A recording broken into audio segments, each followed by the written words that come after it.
Tonight at 9, I'm tracking the 20s and the teens. Forecast in a moment. Car break-ins in apartment parking lots with no way to catch thieves. Seniors in Prince George's County living in fear. We've had at least 7 times when the cars have been broken into. It's scary for the rest of us. Now the county is stepping in to help, but who's paying for the added security? Plus a high-stakes police chase across northern Virginia. 123. He's trying to carjack more people. Ending with a takedown. You'll see it here. Also, a shakeup for the Washington Commanders, the team's major moves just before the NFL trade deadline. You're watching the station covering all of the DMV. This is DC News Now.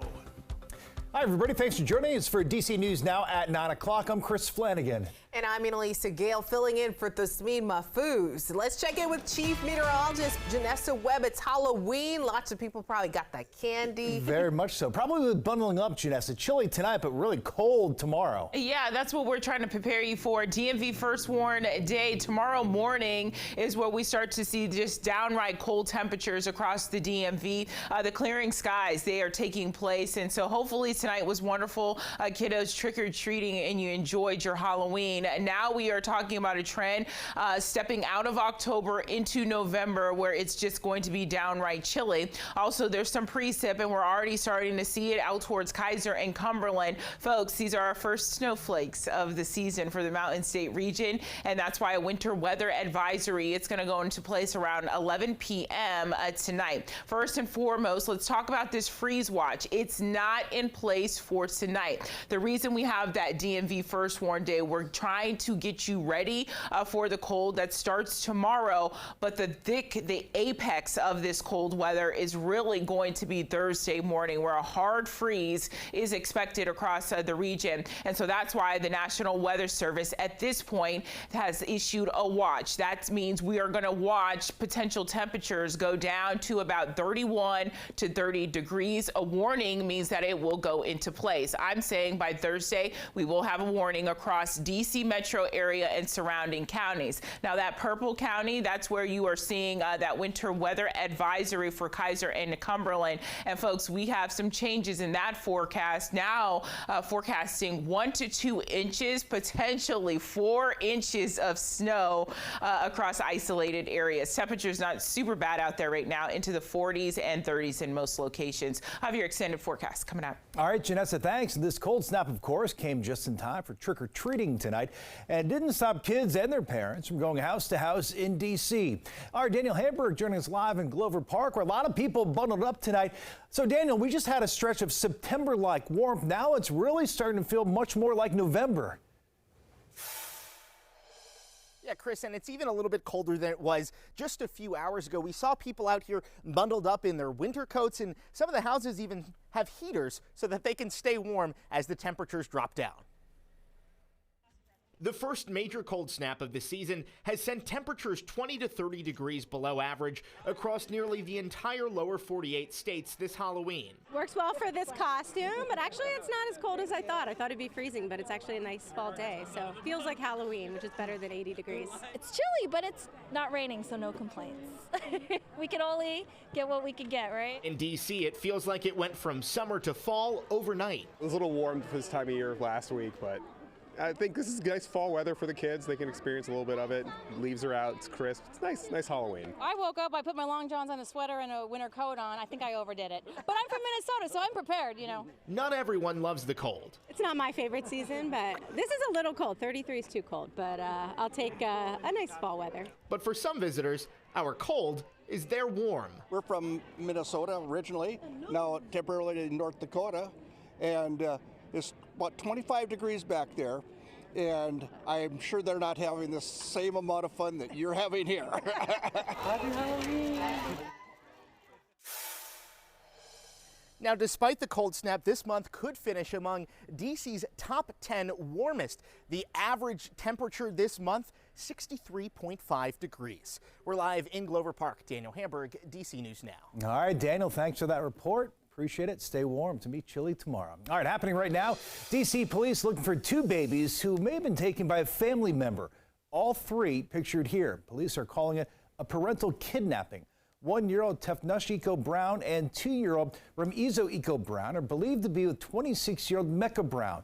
The three were last seen October 25th in the 200 block of I Street Southeast.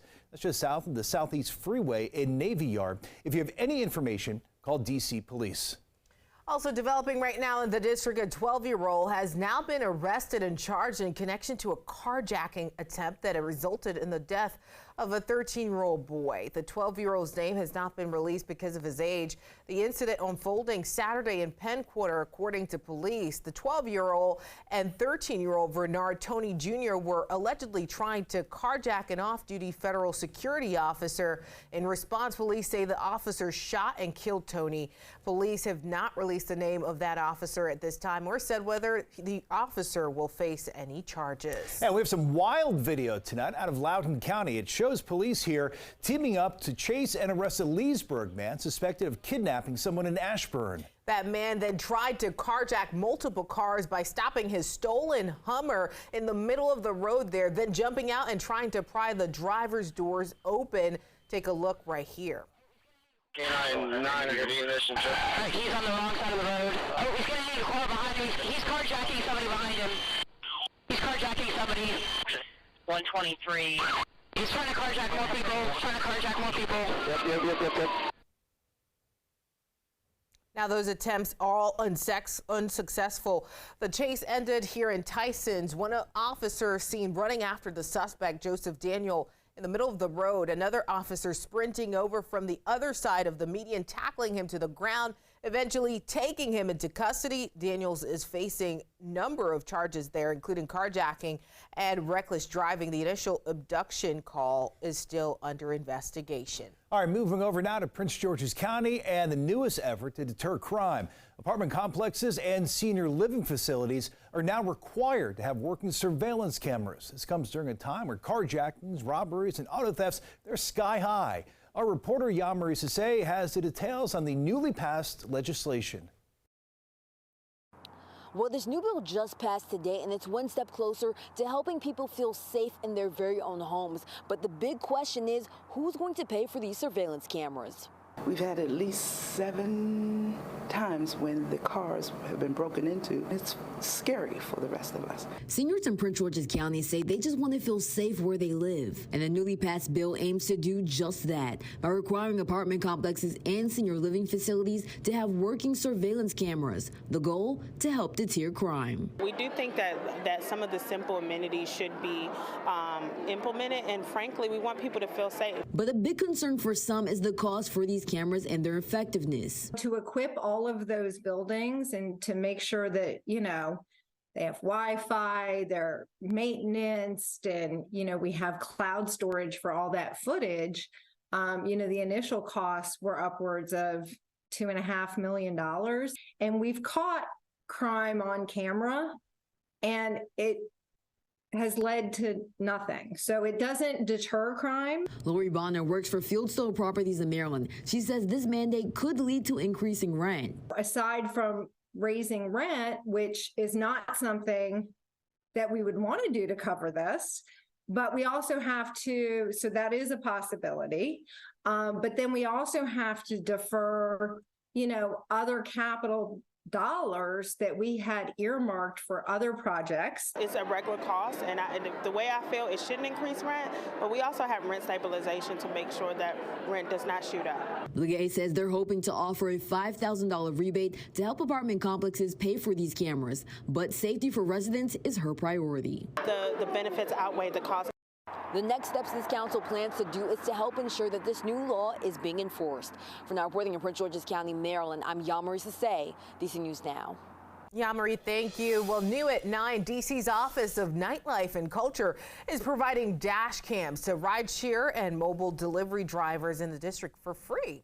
The program is funded in part by a $500,000 investment from DoorDash. The cameras will be given out on November 7th and November 14th in a lot 3 at RFK Stadium there, and no appointments will be necessary for pickup.